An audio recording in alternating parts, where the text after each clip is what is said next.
Sahana Vavatu Sahano Bhunaktu Sahaviryan Karavavahai Tejasvinavadhitamastu ma vidvishavahai. Om Shanti Shanti Shanti. Om. Welcome back to our weekly Bhagavad Gita class. We continue our study of Chapter 2. We'll begin, as always, with some recitation. Please be sure to look at the meaning as you listen to me, and then repeat after me. We'll start a recitation with verse 57. Yasarvatranabhisnehas Yasarvatranabhisnehas tat tat prapya shubha shubham tat tat prapya shubha shubham nabhinandati nadveshti nabhinandati nadveshti tasya prajna pratishtata tasya prajna pratishtata yada samharate chayam kurmongani vasarvashah kurmongani vasarvashah indriyanindriyartebhyas tasya prajna pratishtita tasya prajna pratishtata vishaya vinivartante niraharasya dehinaha rasavarjam rasopyasya param drishtva nivartate yatato hyapi kaunteya purushasya vipashchataha indriyani pramatini haranti prasabham manaha. Excuse me. Tani sarvani sanyamya yuktaha sita matparaha vashehi yasyendriyani tasya prajna pratishtita dhyayato vishayan pumsaha sangasteshu pajayate sangat sanjayate kamaha kamat krodho bijayate krodhat bhavati sammohaha sammohat smriti vibhramaha smriti bhramshat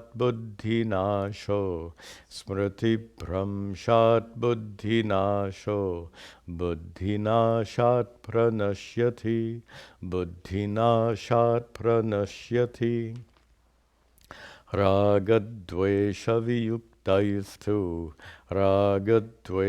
viyuktaistu vishayanindriyaischaran atmavashyarvidheyatma prasadhamadikachati.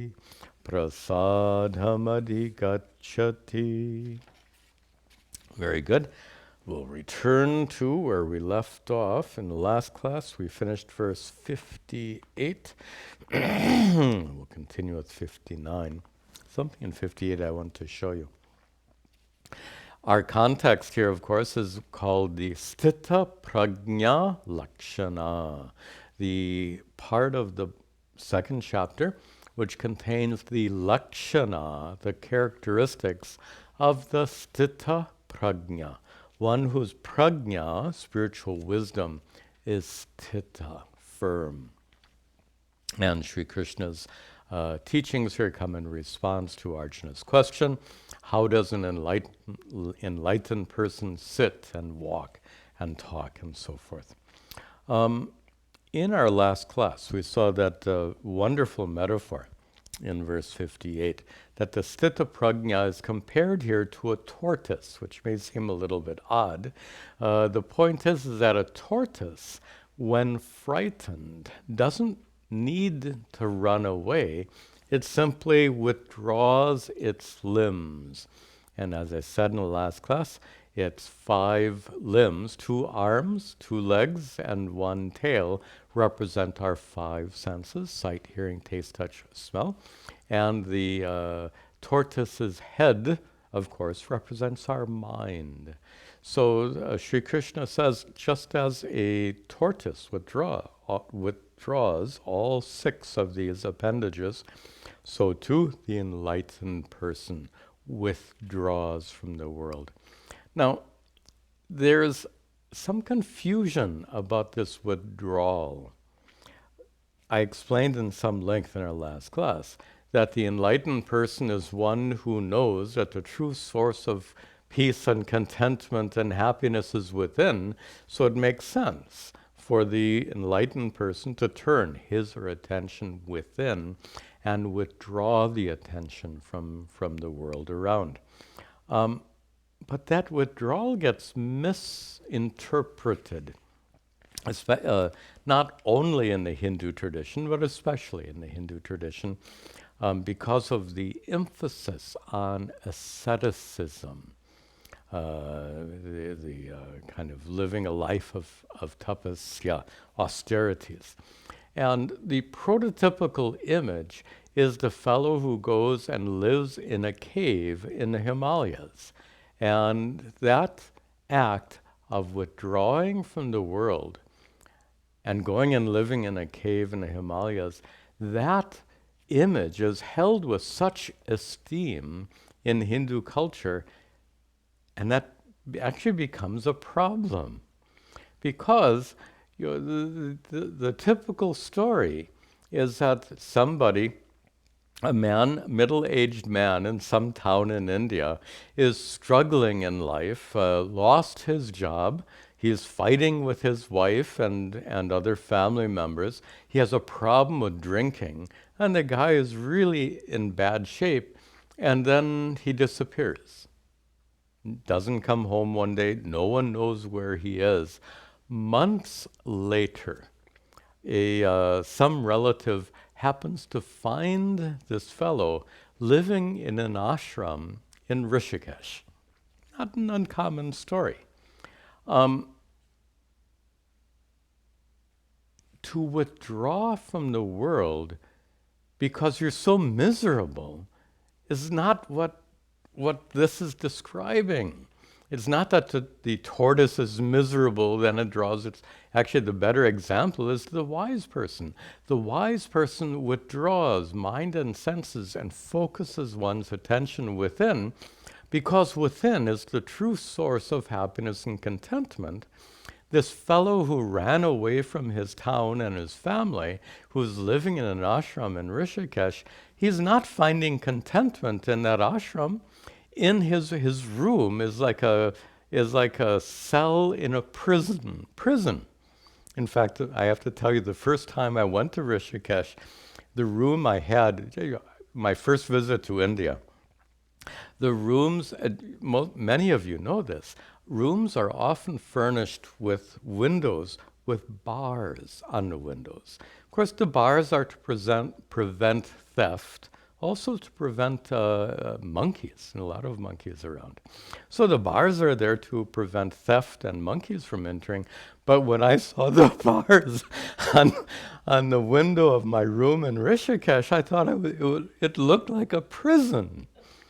So that fellow who goes to Rishikesh, he's living in a prison cell. Further, he had all these problems in town. When he goes to Rishikesh, he inadvertently brought all his problems with him. All the problems are in his mind. He's sitting in his cell in Rishikesh, thinking about all his problems. What's positive about that? Why should that be held in high esteem?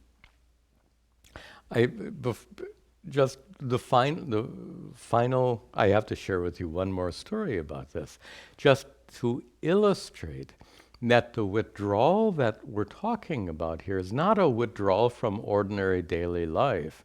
It's a withdrawal from being focused on external things and people for the sake of your happiness and contentment, and turning your attention within. One last story about going back to living in a cave. Again, when I was living in Rishikesh, I took a trip up into the hills surrounding Rishikesh. It was about a half a day walk up into the hills, and I went to meet one Mauni Baba, someone who literally lived in a cave and maintained perfect silence. And when I finally got there, long walk, when I finally got there, I was shocked and stupefied, to use a very big word, because this Mauni Baba was sitting outside of his cave reading a newspaper. Now, what's the point of going and living in a cave if you're going to bring the city with you in a form of newspaper? What kind of withdrawal is that? This is not withdrawal. It's a kind of hypocrisy. And that kind of hypocrisy is what Sri Krishna talks about in this next verse, which we will see. Excuse me. Vishaya vinivartante, Vishaya vinivartante, Niraharasya dehinaha, Niraharasya dehinaha, Rasavarjam rasopyasya, Rasavarjam rasopyasya, Param drishtva nivartate, Param drishtva nivartate. When I said a kind of hypocrisy, that might be a strong word, but it fits, because hypocrisy is to do one thing, but to have something entirely else in your mind and heart. So that fellow who went and lived in the cave, inside his mind and heart, he was not withdrawing. He kept the newspaper with him. And here Sri Krishna uses a more general approach to that. He says someone, second line, Niraharasya dehinaha. Remember, we saw that word dehin, dehi, one who has a body, the indweller of the body. Here it simply means person. Dehinaha, an embodied person who is niraharasya, one who has withdrawn. Ahara is what you take.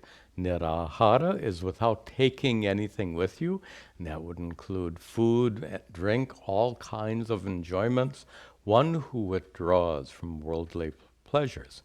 For such a person, first line, vishayaha, objects, but specifically objects of pleasure, objects of enjoyment, vinivartante, they go away. The person who goes to live in a cave or withdraws from worldly pleasures, for that person, vishayaha, objects of pleasure, vinivartante, go away. And third line, rasavarjam, except for rasa. Now, rasa is a tricky word because it has so many meanings. It must have many more than 10 or 12 meanings in a dictionary, if you look it up. Here, rasa, the general meaning is like sap or essence, and it can mean taste. But here it means desire. Desire is the meaning for the word rasa here. So the person who withdraws, niraharasya, for that person who withdraws, vishayaha vinivartante, objects of enjoyment go away, rasa varjam, but desire for those objects of desire don't go away. Several classes ago, I gave the example of someone who decides that drinking tea is not spiritual. So they stop drinking tea, and there's no more tea.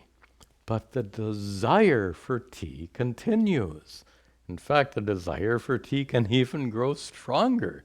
If you're in a habit of drinking tea several times a day and you suddenly stop, the desire for tea, in fact, will grow stronger. So, rasa varjam, you can give up objects of desire, but you cannot give up desires. I'll say that again. You can give up objects of desire, you cannot give up desires. You can overcome desires, but you can't just decide, okay, I'm going to stop desiring tea. You can choose to stop drinking tea. You cannot choose to stop desiring tea. Then how do you get rid of those desires? That's what Sri Krishna says in the second part of this verse. Rasaha api. So in the first half of the verse, it says you give up the objects of desire, but rasa, the desire for those objects, continues. But here, in the second half, Sri Krishna says, asya, for another person, in fact, for an enlightened person. How do we know we're talking? By the way, you have to break all those words apart. Rasaha, api, asya, in the third line. Asya, for an enlightened person. Why an enlightened person? In the third line. Param drishtva. Drishtva, having seen, having discovered. Param, the ultimate, the supreme truth. The truth of your consciousness being utterly non-separate from Brahman, the reality because of which the universe exists, this discovery that leads you to enlightenment. So asya, for that person, param drishtva, who has discovered that inner truth, for such a person, rasaha api, desire also nivartate, goes away. Let me paraphrase the whole verse. For an unenlightened person who simply withdraws from worldly pleasures, the desire for those worldly pleasures continues.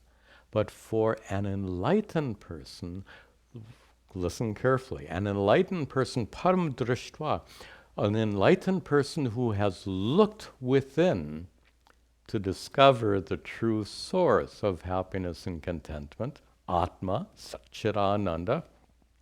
For such a person who's discovered the true source of contentment and peace within, for such a person, rasaha api nivartate, any kind of desire for worldly objects also goes away. When you discover your own innate fullness and completeness, that's when desires go away.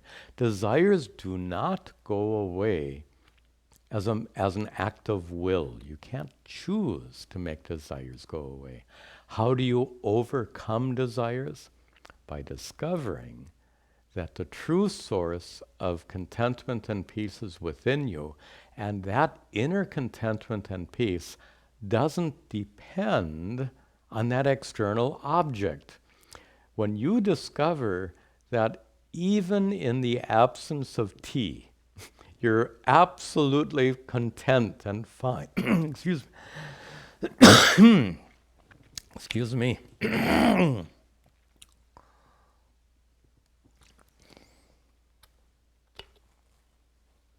Wrong side.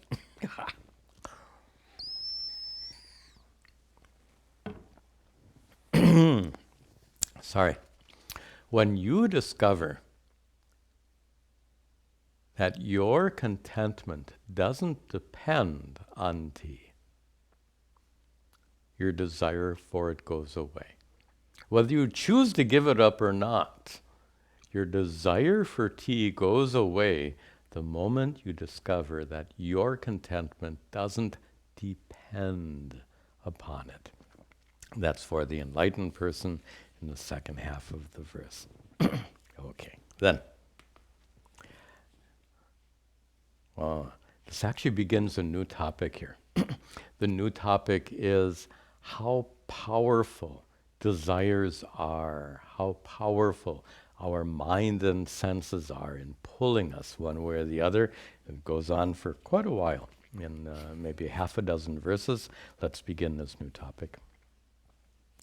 Yatato hyapi kaunteya, yatato hyapi kaunteya, purushasya vipashchataha, purushasya vipashchataha, indriyani pramatini, indriyani pramatini, haranti prasabham manaha, haranti prasabham manaha. In the second line, purushasya, for a person. What kind of person? Vipashchitaha, for a wise person, for an enlightened person. For an enlightened person, first line, you see that he, api, even for an enlightened person, Kaunteya, O Arjuna, O son of Kunti, even for an enlightened person, yatataha, even for an enlightened person who strives, an enlightened person who strives, and the context is withdrawal. Going back to our tortoise metaphor, an enlightened person who strives to turn one's attention away from worldly pleasures and to turn one's attention within towards the true source of contentment and peace. So even for that enlightened person, yatataha, who strives, indriyani pramatini, indriyani, the senses. And the senses in general are not five, although we generally count five senses, but the mind is often counted as the sixth sense. In fact, mind is called antakarana. Karana means sense organ. Antaha, the internal sense organ. You have five senses which look outward into the world. Sight, hearing, taste, smell, and touch are those five. Those are outward focused senses, and you have one focus, antakarana, mind, which is inward focused. So those six senses are pramatini. They are turbulent. They are always active, and they're hard to control, which is what Sri Krishna says, that those turbulent senses, haranti, they carry away, literally, they carry away manaha, the mind. They carry off your mind, prasabham, forcibly. You all know the expression to when your mind gets carried away by something or another, you know that experience, you know how powerful the mind is to get attracted to something and to be distracted by something. I think about students who study and how easily it is for a student who has books all over the desk. They're studying and studying, and then their phone is there. They pick up that phone, and in 2 minutes they're texting, they're browsing the internet, they're doing all kinds of things. That phone is such a distraction for the student. Well, everyone has such distractions in their lives. And the surprising thing in this verse is vipaschitaha. Even an enlightened person at first can be forcibly distracted by the mind. Notice I said at first. The moment you discover that inner source of contentment and peace, it would be unreasonable to assume that with that initial discovery, that 100% of your thinking instantaneously changes. You all know how habitual our minds are, and that applies even for an enlightened person. An enlightened person will make it concrete. A person who really likes tea. Or first thing in the morning, have to have that cup of tea. Later in the morning, another cup of tea. And if the tea is late, this person gets irritated or something. Imagine this person gets enlightened. Getting enlightened means to look within yourself and discover that the true source of contentment and peace is within. So this newly enlightened tea lover realizes that tea is not necessary for the sake of one's contentment. But this tea lover has been so fond of tea for decades, even after discovering the true source of contentment and peace within, the next morning, so on one evening they get enlightened, the next morning you can be sure this tea lover will be looking for a cup of tea even though he or she is newly enlightened. What's going on? The habitual nature of the mind. Of course, that tea lover, it'll just take a moment. If the tea is not available the next morning, then the tea lover will quickly reflect on the fact that, oh, I guess I really don't need the tea. After all, I am Satchidananda Atma. Satchidananda Atma doesn't depend on a cup of tea for being content and at peace. But before making that reflection, this newly enlightened tea lover felt that pang of urgency. Where's my tea? Where's my tea?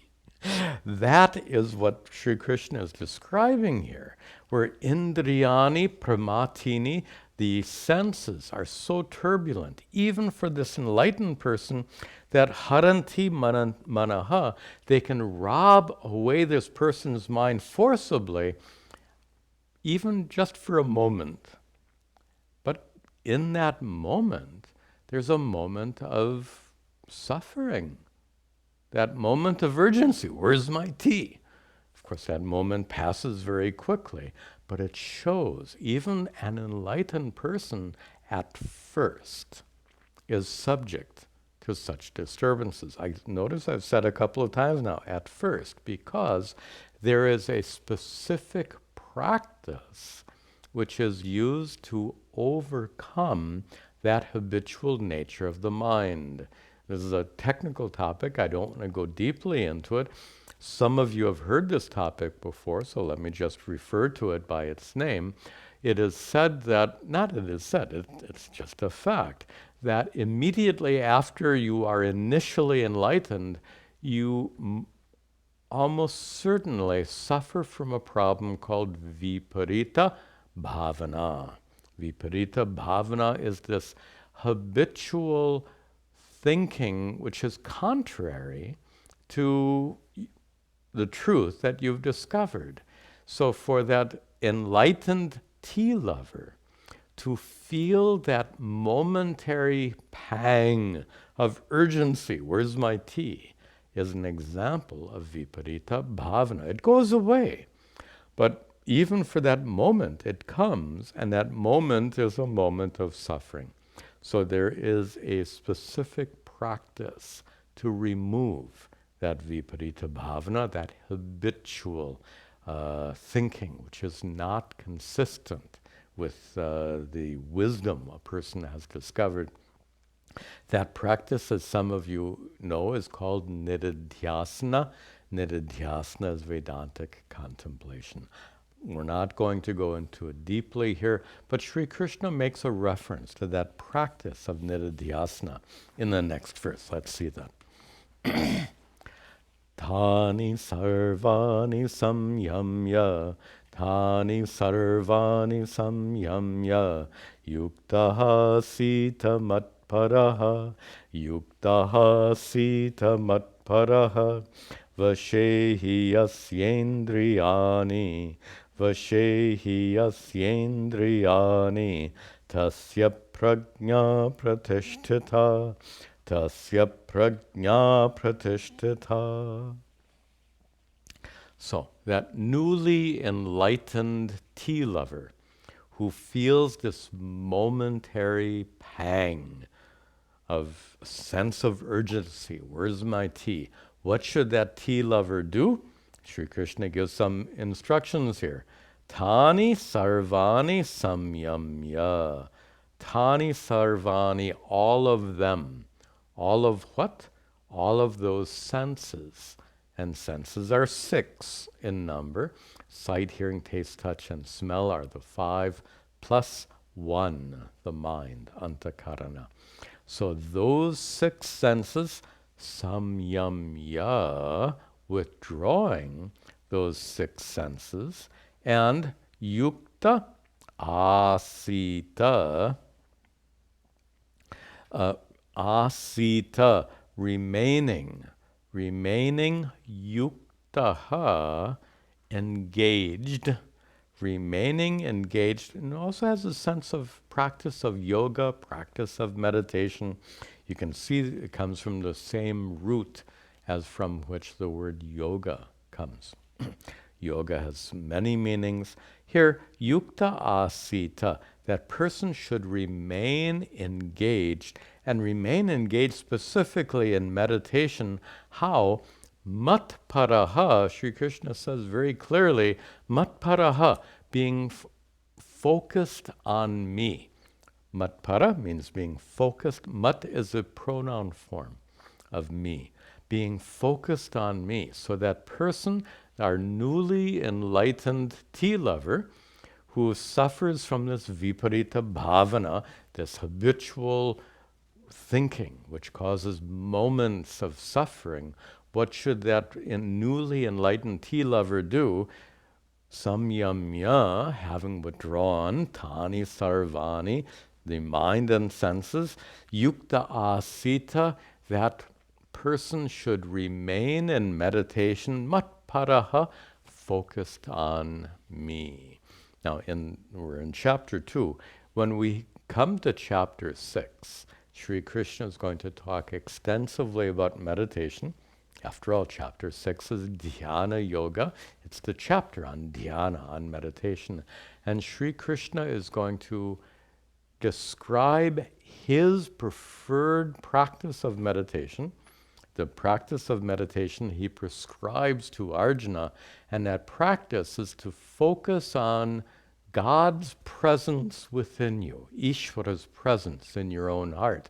And Sri Krishna, of course, is speaking here in the role of Ishvara, from the standpoint of Ishvara. So he says, matparaha, to be fixed in meditation, matparaha, focused on me.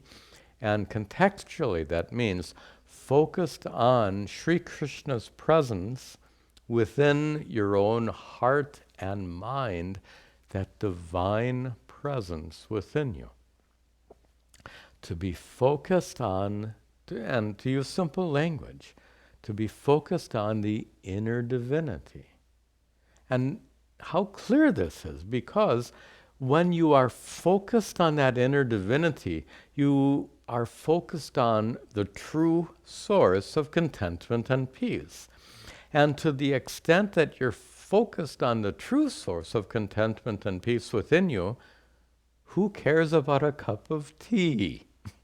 When you discover that inner fullness and completeness, that tea becomes such a trivial thing, absolutely unnecessary. So here, Sri Krishna is, in very casual terms, we'll say, referring to a kind nididhyasana we translate as Vedantic contemplation. And Sri Krishna here describes it as meditating on the, literally on his presence within you, or in a more general sense, meditating on the inner divinity, meditating on the true source of peace and contentment within you. Vashehi, because yasya indriyani, yasya, for that in the third line, sorry. Yasya, for that person, indriyani, vashehi, when that person's senses are vasha controlled. Vashe, when those senses are controlled, and again, senses means 5 senses and mind, when, for that person, through that practice of meditation, focusing on the divinity within you, the true source of peace and contentment, for that person who controls, who brings the mind and senses under control by that practice of meditation on the divinity within you, tasya, for that person, prajna, that person's wisdom, pratishtita, that person's wisdom is firm. We've seen this expression in prior verses, tasya prajna pratishtita. Such a person's wisdom is firm. Such a person is a sthita prajna. All right. Now, continuing to talk about how powerful the senses are, we have a pair of verses here. Dhyayato vishayan pumsaha, dhyayato vishayan pumsaha, sangasteshu pajayate, sangasteshu pajayate, sangat sanjayate kamaha, sangat sanjayate kamaha, kamat krodho bijayate, kamat krodho bhijayate, krodhat bhavati sammohaha, krodhat bhavati sammohaha, sammohat smriti vibhramaha, sammohat smriti vibhramaha, smriti bhramshat buddhi nasho, smriti bhramshat buddhi nasho, buddhi nashat pranashyati, buddhi nashat pranashyati. These two verses are connected, so we saw them together.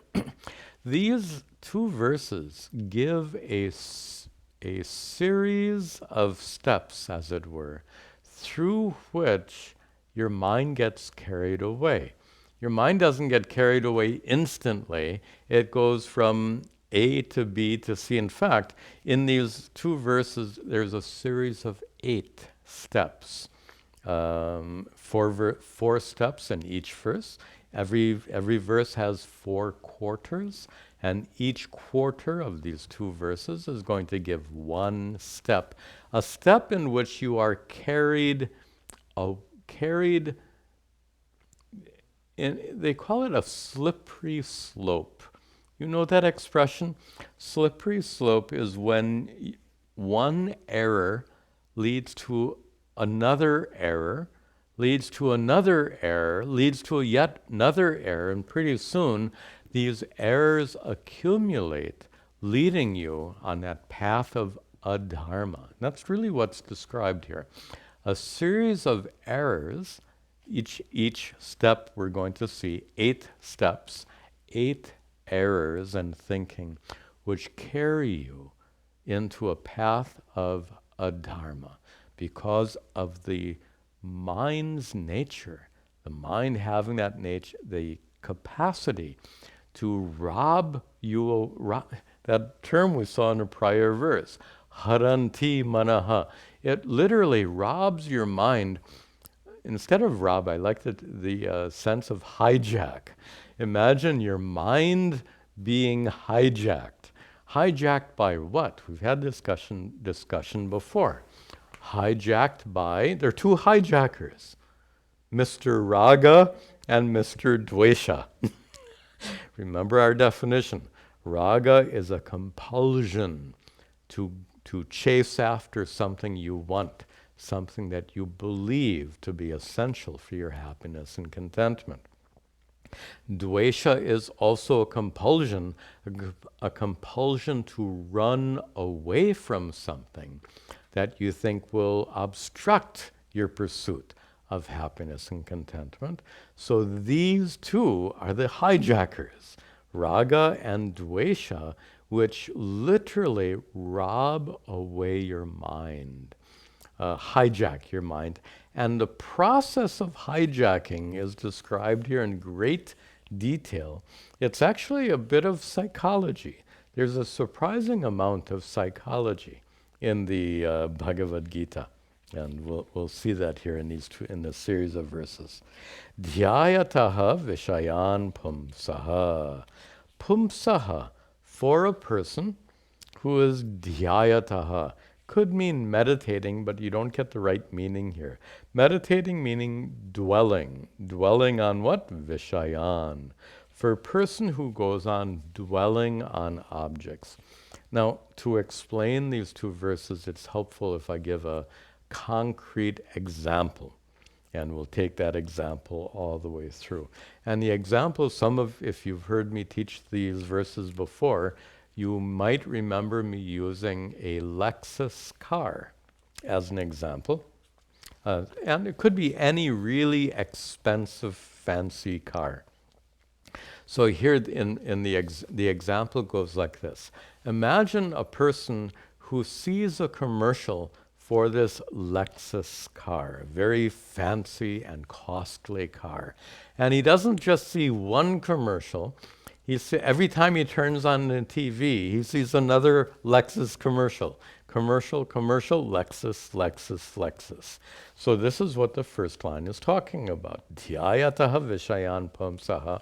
For a person who is constantly exposed to some object. In this case, the object is a fancy car. For that person, in the second line, sangaha teshu upajayate. For such a person, sangha. Here sangha means attachment. Teshu, towards the objects that this person has been exposed to, upajayate, arises. When that person is constantly exposed to those Lexus commercials, for that person, sangaha, attachment arises. Remember our definition of attachment. I've said several times, attachment is emotional dependence. When you look upon that external thing or person as being essential for your well-being, that's attachment. That's emotional dependence. You are emotionally dependent on someone or something for your emotional well-being. That is sangha, that is attachment. So when this person sees one Lexus commercial, nothing much happens. But after a dozen Lexus commercials, this person begins to think, a Lexus would make me happy. That's attachment. A Lexus is important for my happiness and well-being. Before the commercial, this person didn't have that thought. By the way, just to tell you something you all know, the purpose of advertising and commercials is to instill in your mind desires for things you never desired before. What an odd way of looking upon it, but that's exactly what advertisement is all about. It's something you've never had a desire before. Advertisement and commercials can instill in you a desire. But here, instead of going to desire, we're seeing the step prior to desire. There is a step prior to desire. First step is to be exposed to that object again and again. Second step, sangaha. You get attachment. Attachment is the conclusion that that object is important for my well-being. That is attachment, that is emotional dependence. Sangat, and from that attachment, here comes the third step. From that attachment, sanjayate, what arises is kama, desire. Notice the detail in these verses. This desire is being analyzed into two parts. First part is the conclusion that something is essential for your emotional well-being, and the second part of that is then you desire it. The moment you feel that something is essential for your well-being, you will instantaneously desire that thing. So attachment and desire are so deeply connected, but you can see the difference. Attachment is to consider something essential for your well-being, and desire is, as you know very well, I want it. Kamat, and then comes the next step, the fourth step. Kamat, from desire, krodha abhijayate, anger arises in the fourth step. And that might not seem obvious at first. How does anger arise from desire? Because, to stay with our example, you want the Lexus, but you can't afford it. For every desire, there will be certain obstacles, and those obstacles will lead to anger. In fact, my Guru, Puja Swami Tadatmananda, once defined anger in a very unique way. He said, anger is obstructed desire. Interesting definition. You can see the psychology here.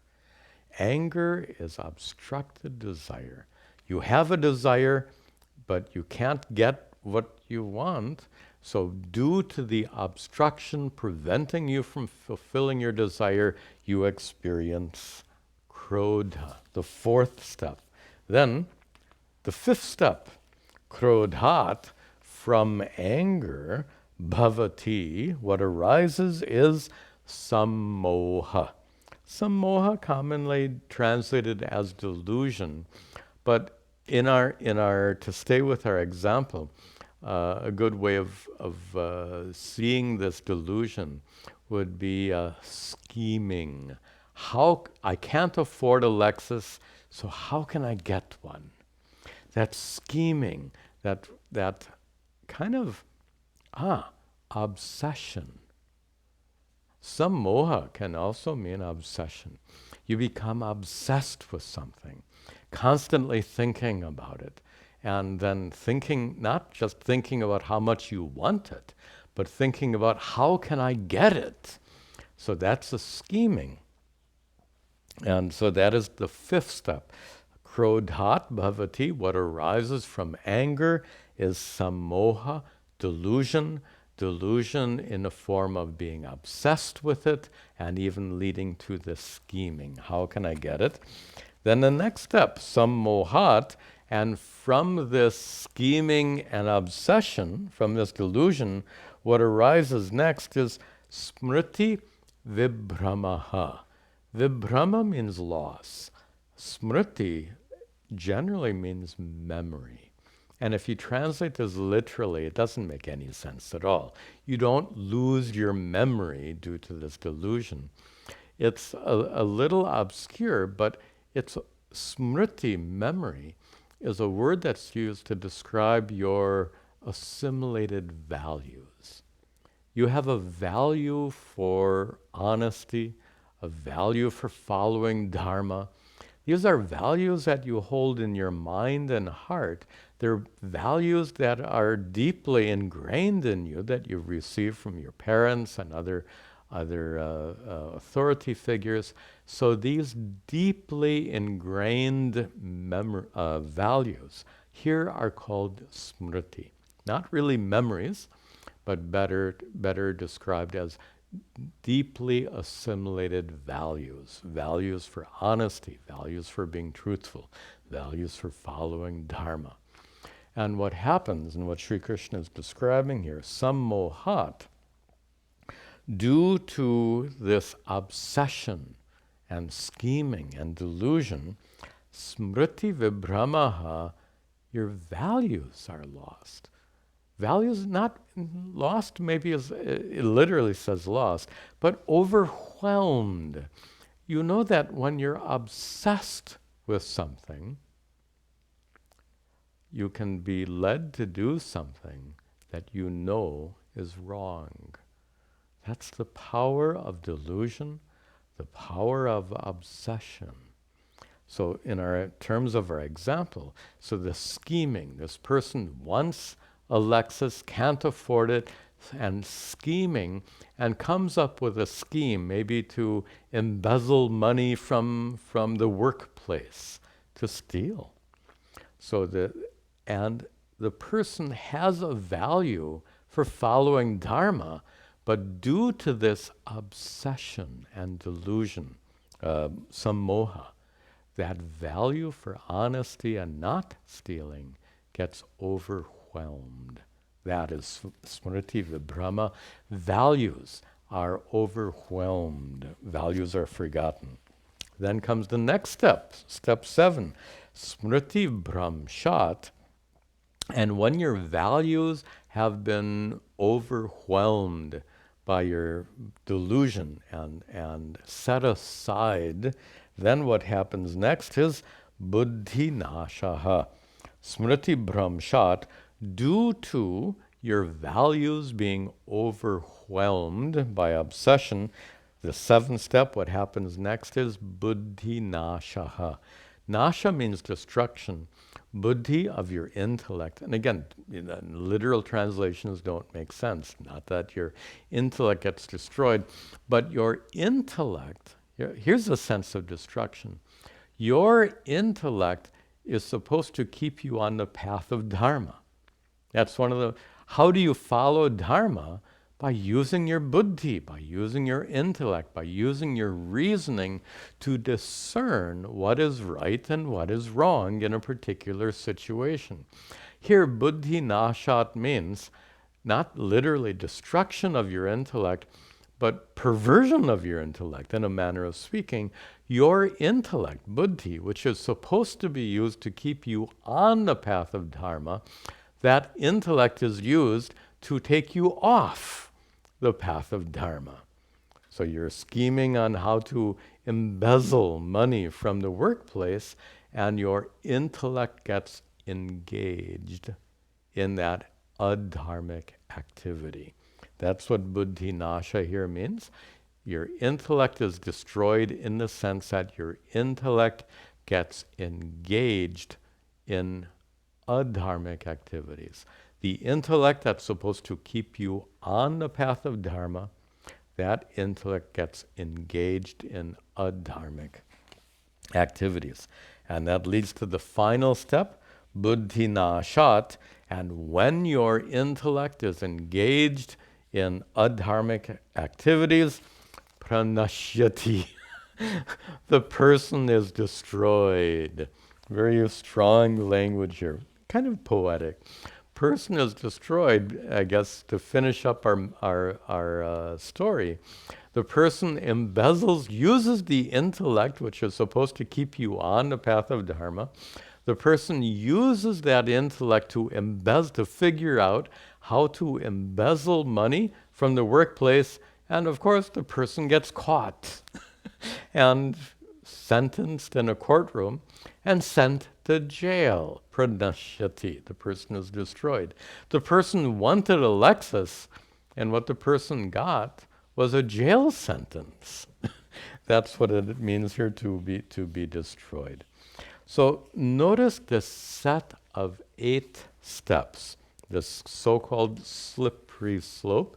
Let's review it briefly before we move on. The first step, dhyayataha, to go on dwelling upon an object of pleasure, we'll call it. Dwelling on an object of pleasure. leads to what? Sangaha, attachment. The conclusion that that object of pleasure is essential for your emotional well-being, attachment, and that attachment leads to what? Sangha, attachment leads to kama. Kama, desire, I want it. And kama, of course, leads to krodha. I want it, but I can't get it, therefore I'm angry. And krodha leads to sammoha, this obsession. I have to have it. How can I get it? And the scheming. And that sammoha, delusion and scheming, leads to smriti vibhramaha. Your values get overwhelmed, get overcome.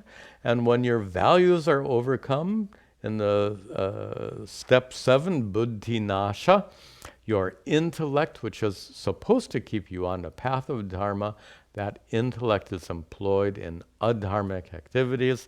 And the final step, buddhi nashaha, when your intellect gets involved in adharmic activities, pranashyati, your life gets destroyed. So these 8 steps describe how your mind gets hijacked, how you get carried away, step by step. Notice a tremendous psychological principles that are so many important psychological principles are really evident in this series of verses.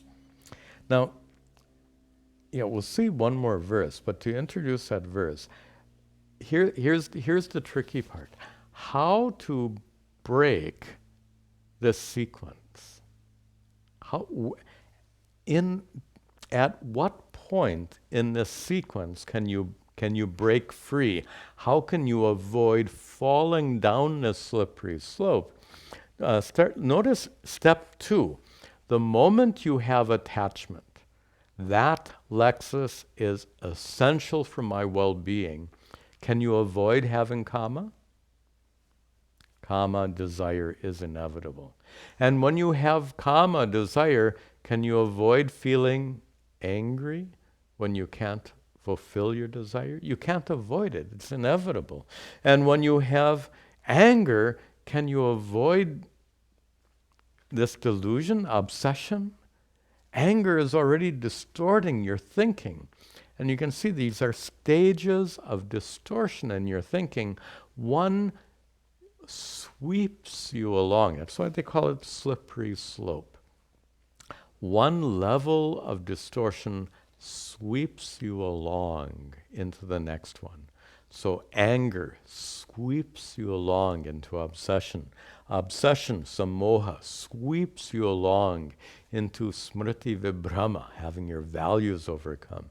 Smriti vibhrama sweeps you along into buddhi nasha, employing your buddhi, intellect, in an adharmic activity. There's an inevitability, and you are helplessly swept along from one to another. How can you break out of that? Once you've hit attachment, sangha, you're swept away. So then what is the solution? Then you look at the first one, dhyayata vishayan. If you could avoid seeing the Lexus commercial, then you wouldn't have a problem. Well, that's going back and living in the cave, and the hypocrisy associated with withdrawing from the world. You still have the desires in your heart, but you artificially withdraw from the world. You go and live in an ashram in Rishikesh or a cave in the Himalayas. This is a kind of hypocrisy. So there's no solution in avoiding, in step 1, to avoid being exposed to commercials. You can stop watching TV, I suppose, which is not a bad idea, but it's not going to solve the problem. The problem is sangha, attachment. And that is where the problem can be addressed. Once you have attachment, you can be swept along that slippery slope. and be helplessly drawn from one stage of distorted thinking to another stage of distorted thinking. How can you break free of that is by addressing the problem of sangha, attachment. And we're actually not going to have time for one more verse. So let me just give you a sneak preview, as it were, of our next class. How do you avoid that attachment? And that attachment, you avoid it, and from all of our prior studies here, you've come to understand that you avoid getting attached to the Lexus, for example, by knowing that the Lexus is not essential for your well-being. That the true source of peace and contentment comes from within, that inner divinity, the truth of who you are, Atma, Satchidananda, and that is with you regardless if you have a Lexus or not. If you have 10 Lexuses, or if you don't have any car at all, you realize that the true source of contentment and peace lies within you. It's that inner divinity. That recognition is the solution to the problem of attachment. We'll see that in our next class.